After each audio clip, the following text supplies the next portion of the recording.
Salut les confichos, salut les confichoses.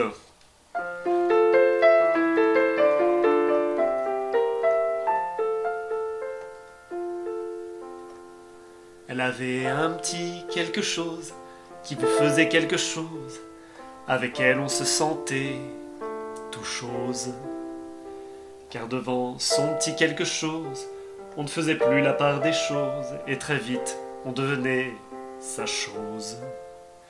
On avait l'impression d'être bien peu de choses, on perdait pied, alors on cherchait quelque chose, à quoi se raccrocher le ciel ou autre chose, on en venait à prier, mon Dieu, faites quelque chose. Elle avait un petit quelque chose qui vous faisait quelque chose, avec elle on se sentait tout chose. Et sur son petit quelque chose, on aurait pu dire bien des choses, écrire tant de jolies choses. Seulement tout a une fin, oui tout même les bonnes choses. Elle partit un matin, on est bien peu de choses, vers ces cieux éternels dont on ne sait nulle chose, emportant avec elle son petit quelque chose.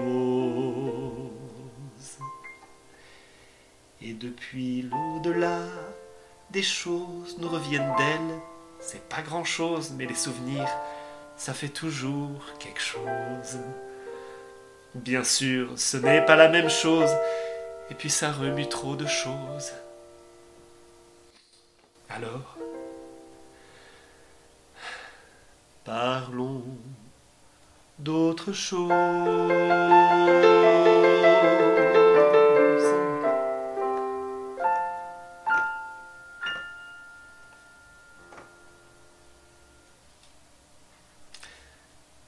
J'ai quelques petites questions pour vous. Déjà, au niveau de la musique, je l'ai composée assez facilement quand j'ai eu les paroles. J'ai tout de suite eu la musique, mais je me dis, il y a peut-être un piège, c'est que j'ai peut-être repris une musique préexistante, et je me souviens pas de laquelle. Donc si ça se trouve, c'est une musique qui existe déjà. Je lance un appel. Dites-moi si vous reconnaissez ce morceau, si la musique existait déjà quelque part. Deuxième question. Est-ce que vous connaissez l'exercice de style en soi que je viens de faire? Moi, je ne le connais pas. Mais prendre un seul mot et que les rimes ne soient que ce mot-là, c'est pas une rime riche, c'est un seul mot. Donc, si quelqu'un connaît le nom de cet exercice de style, je le veux bien.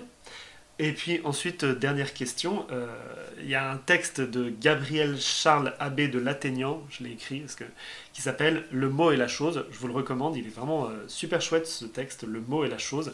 Un texte du XVIIIe siècle qui est un peu de ce genre-là. Et puis il y a des textes de De Vos qui ressemblent un peu dans l'état d'esprit, notamment un qui s'appelle Parler pour ne rien dire. Si vous en avez d'autres, je suis assez preneur, ça m'intéresse d'explorer ça. Donc n'hésitez pas, faites-moi un petit signe, et puis on s'en reparle, on s'en dit quelque chose. Voilà, ah oui, à demain, pardon. J'ai coupé la caméra, mais à demain.